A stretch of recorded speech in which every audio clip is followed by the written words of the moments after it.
Did my card go through? Oh no. Your small business depends on its internet, so switch to Verizon Business. And you could get LTE business internet starting at $39 a month when paired with select business mobile plans. That's unlimited data for unlimited business. There we go. Get the internet you need at the price you want. Verizon Business. Starting price for LTE business internet, 25 megabits per second unlimited data plan with select Verizon Business smartphone plan savings. Terms apply. Thanks for listening to the Red Treehouse, where I tell you scary stories to keep you up at night. You can listen to the Red Treehouse wherever you stream podcasts. Just be sure to follow, like, and subscribe. Oh, and leave a 5-star review. The Red Treehouse is dedicated to my dad. I love you, Pop. In this episode of the Red Treehouse, I'm going to share with you a true, real-life horror story, The Overattachment, submitted by Michael Landrio. What would you do if something supernatural attached itself to you and refused to let go? I'll share the story. You decide for yourself. I'm your host, Will. Welcome to the Red Treehouse.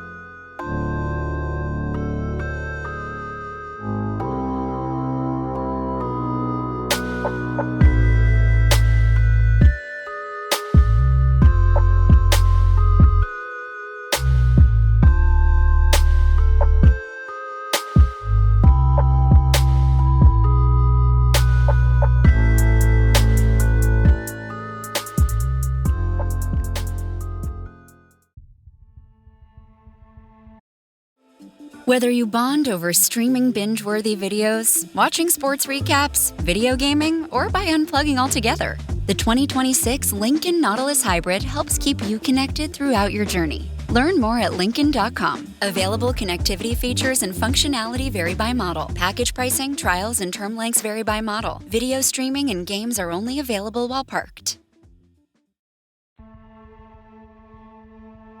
The Overattachment, written by Michael Landrio.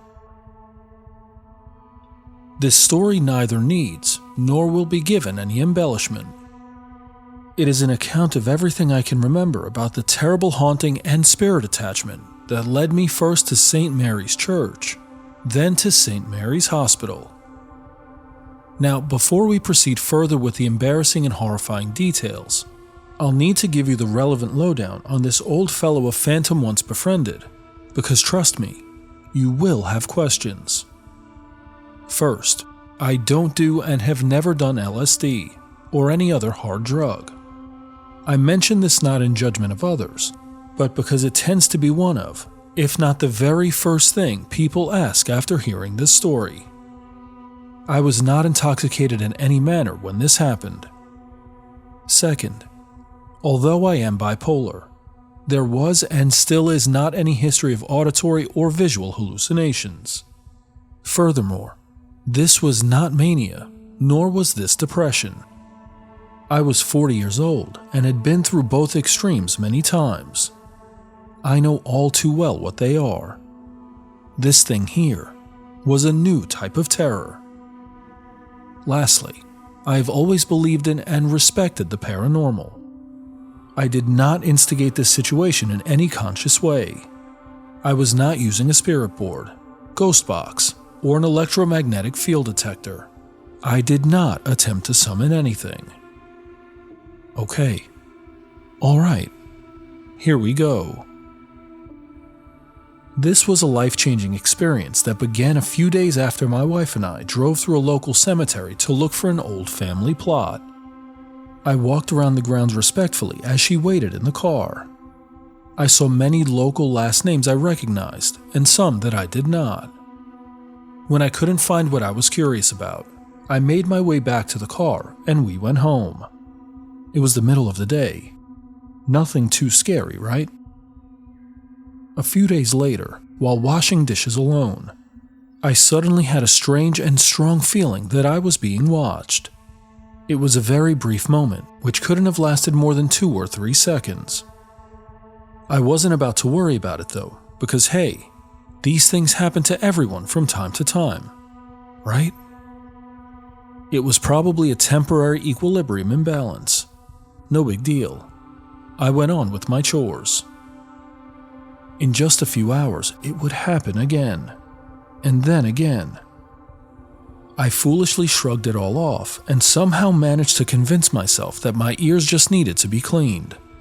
So I did that. It did not help. That night, I was watching my favorite sitcom while my wife and our 2 cats were fast asleep. The TV was at a low volume, and everything else in the house was quiet. I was learning some new scientific principles from my favorite fictional physicists when I started to hear a steady clicking noise coming from the kitchen. To my mind, it resembled the sound animal claws will sometimes make when a pet walks across tile flooring. Definitely weird. Our cat Gracie quickly jumped from her slumber to run over and investigate. When I followed to see what was happening, I saw her intensely staring at the floor, but nothing was there. We keep a clean house, by the way. There are no critters here, other than our 2 adorable fluffy ones. After a minute or 2, Gracie would give up her hunt and return to her cozy nook on the recliner. This would be the last incident I would be able to dismiss as coincidental. No sooner had I gone back to the comfort of familiar TV than I felt something touching me.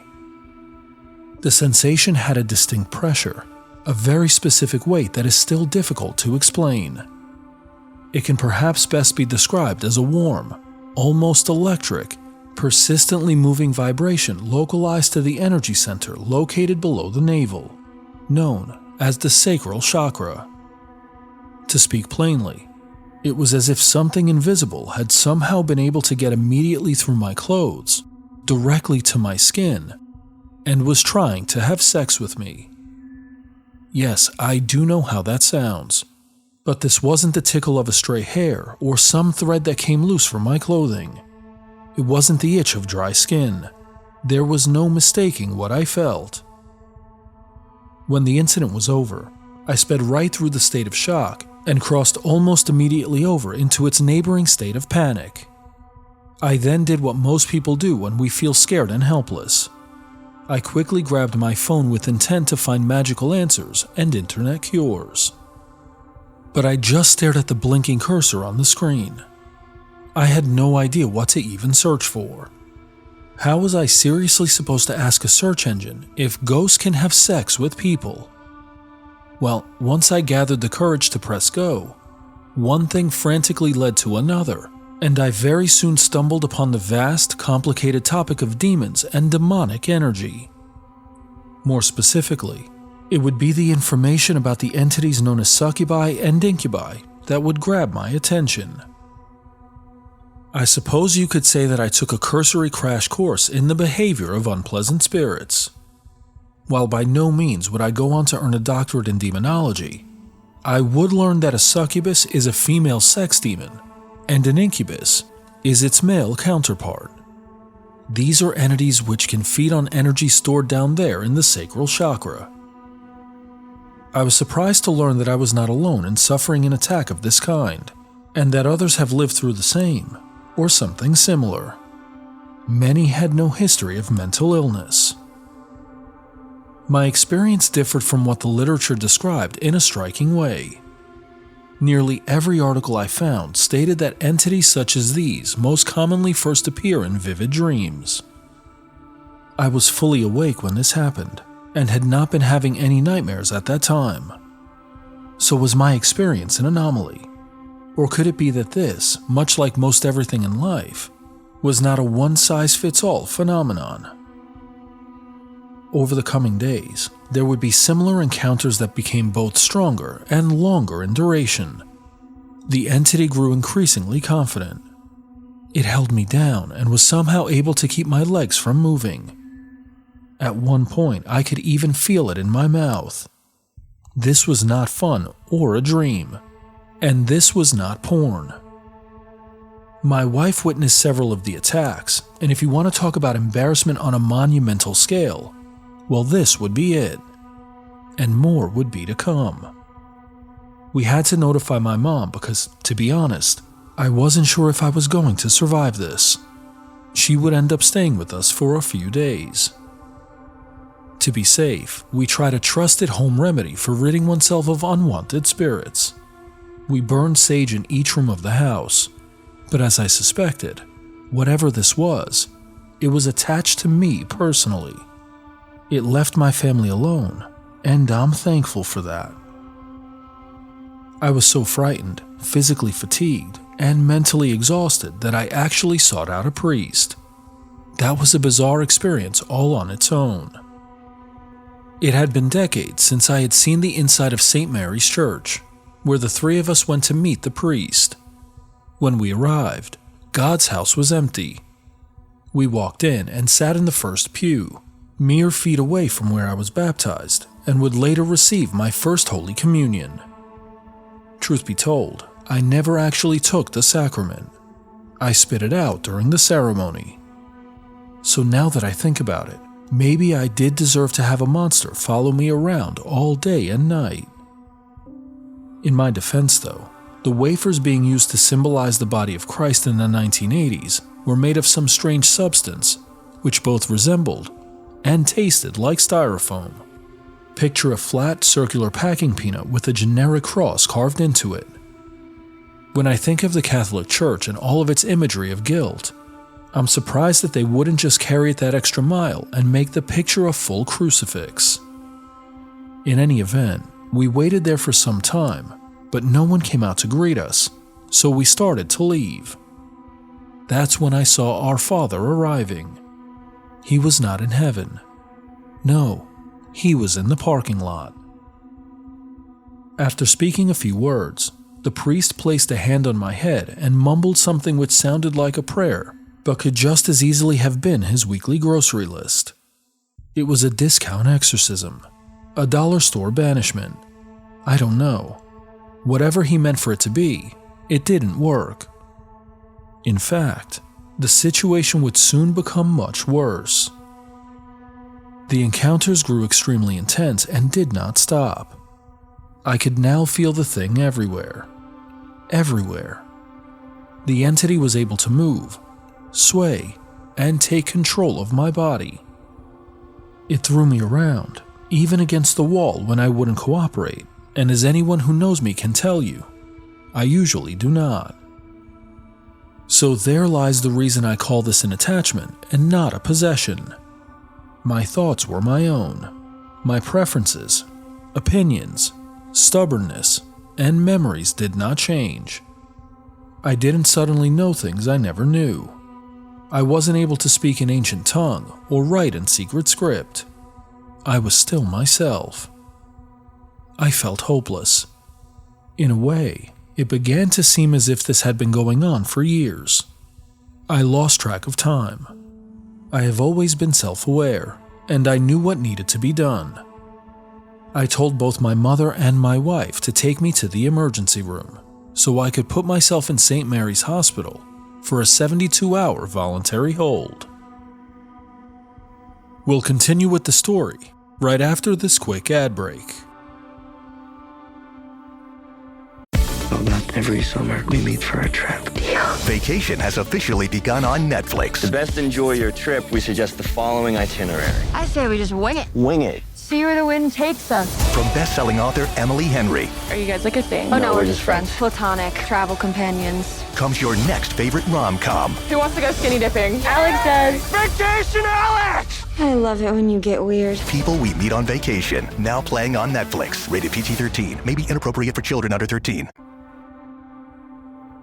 I would be forced to tell this story at least 3 more times that night. Each instance to a total stranger who most likely went home to tell another 4 people. It was embarrassing, tiresome, and humiliating. Luckily, I was too terrified to care. The year this happened was 2016. My wife Amber and I met in 2007, and this would be the first and only time to date we would sleep under different roofs.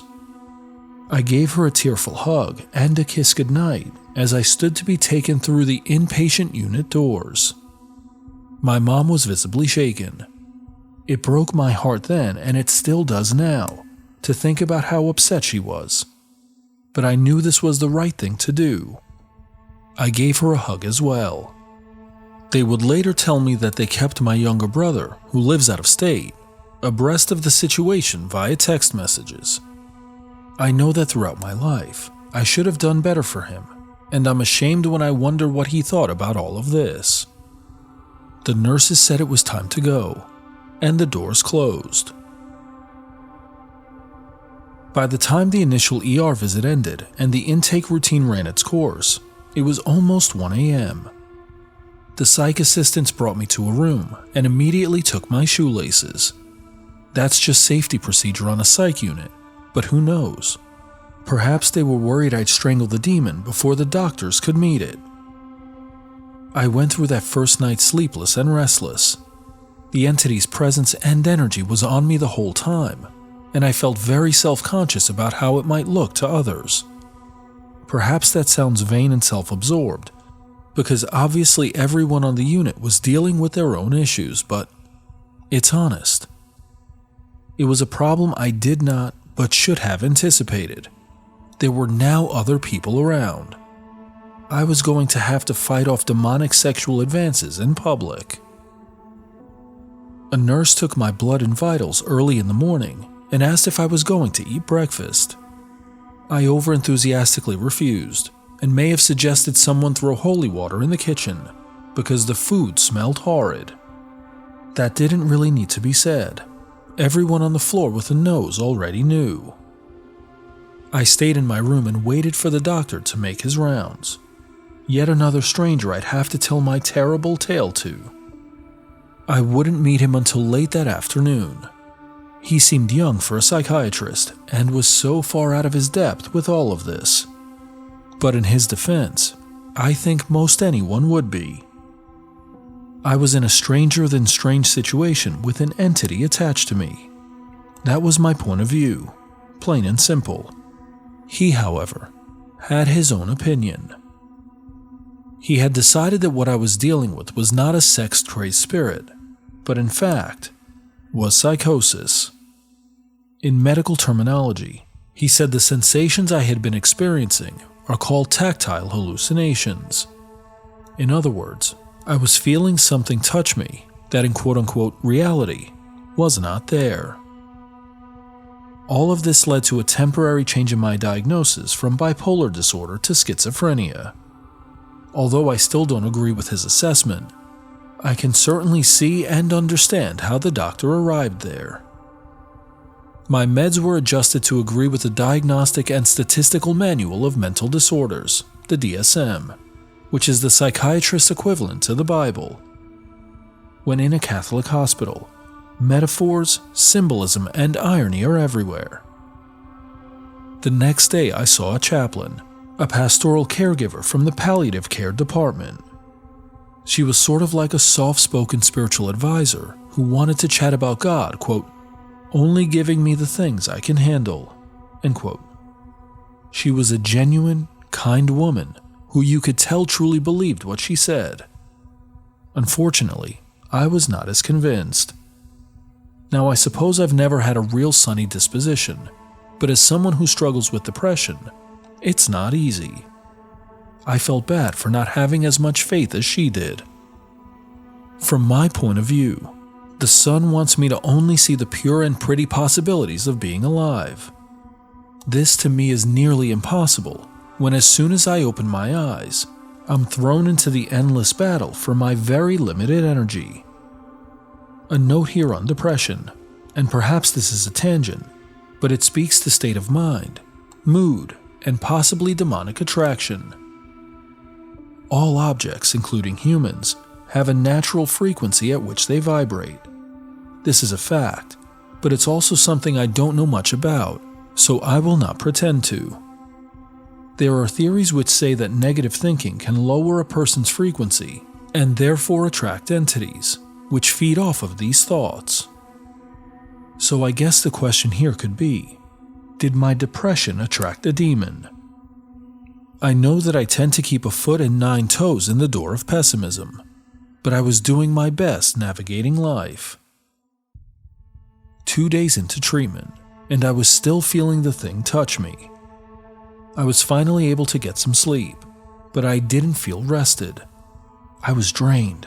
I was devastated, and as an added bonus, I was now having the vivid dreams I read about. In a particularly jarring one, a smoggy mist gathered in the dark distance. As it slowly inched closer to where I stood, it began taking on a gangly, semi-human, androgynous form. It made violent, forward movements and ominous sounds, comparable to a flag in the wind on a stormy night. I knew the creature was coming for me. As it can certainly be difficult to accurately describe intricate nightmares, it can be equally challenging to convey the impact they brought to you at the time of their occurrence.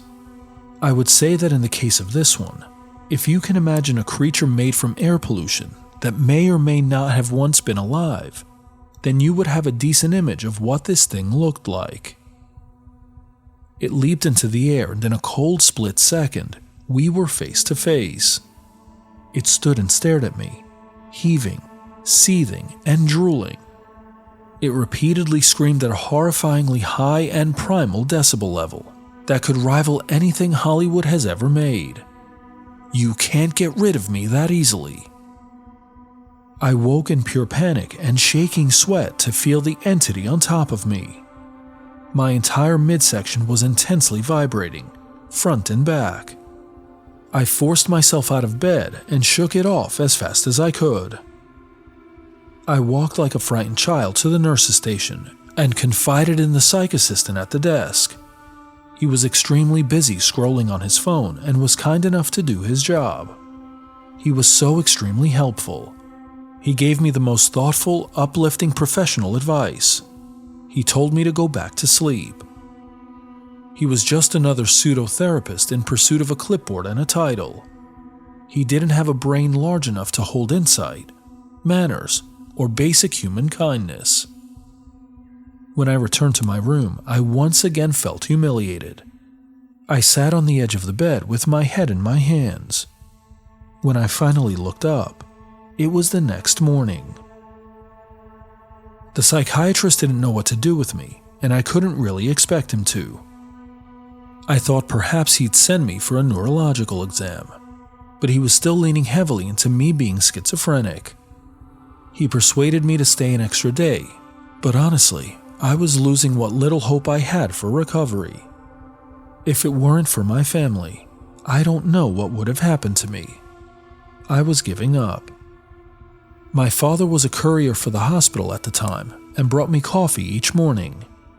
I probably wasn't supposed to have caffeine. In fact, I'm sure of it. But I didn't care. I was literally fighting demons and needed all the energy I could get. My stepmother, who worked in the hospital's human resources department, kept a close eye on things from the first floor. She gets things done, and I had half of a mind to report that psych assistant to her. That wouldn't have done anyone any good though, and I had other things to think about. It was good to see them both, and I know I was lucky to have support. I'm very appreciative. My mom and my wife Amber were my heroes throughout this whole horrific ordeal. They brought me my favorite Italian food and stayed each night until the very end of visiting hours. As I look back on all of it, I really feel for them. I can't imagine what they were thinking. I owe them so much more than I'll ever have to give. When the extra day I agreed to was over, I was more than ready to sign myself out of the unit. The psychiatrist didn't want me discharged at all, which in a way was rare, because usually it's all about turnover in places like that.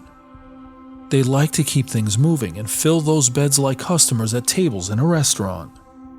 I entered voluntarily, however, and planned to leave the same way. I just had enough. After the embarrassing scenario at the front desk, I kept to myself. To be honest, it wasn't doing me much good to be there. Everything started to look ridiculous and feel like a colossal waste of time. For example, when I saw a quote-unquote counselor playing hangman with his patients on a dry erase board, I just shook my head. Call me over-analytical, but a game in which its participants draw a hanging, dead stick figure just doesn't seem to be an appropriate activity for a mental health hospital. I didn't take part in any group therapy sessions. I didn't want to play checkers, draw fruit, or knit potholders. I couldn't find a reason for any of it. At most, I could say that being institutionalized at least kept me safe for a time, and spared my family from seeing me be spiritually tortured. The entity was still very present and active after I left the hospital, but I had formed a grand master plan to fight the demon. This was to be a very sophisticated, mature, and next-level strategy for fending off evil spirits. Are you ready for this? Wait for it. I was just going to ignore the monster. I know that doesn't sound very cinematically exciting, and may even come across disappointingly anticlimactic, but trust me, it was not easy. It took time. It took patience. I kept busy by doing the things I had always done. I mowed the lawn, did the laundry, washed the dishes, and played guitar. If I felt something on me at night, I turned on the TV, stood up, and shook it loose. If it was determined to continue, I had to force myself to overpower it. If Amber was asleep and I sensed something around me, I distracted myself with anything I could. I reorganized shelves, learned chess, and had many fascinating conversations with our cats. They are much better listeners than most people.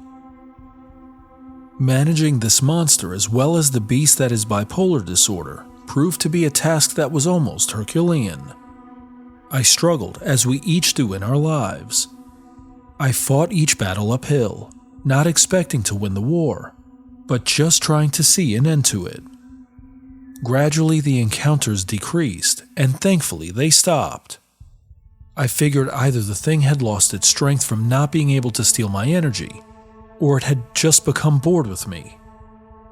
At the end of the day, whether this was a spirit, poltergeist, or just some low-vibrating demon who thought it made a friend, I still do believe I was dealing with paranormal activity of some kind. It was a new type of terror, one that I don't fear anymore.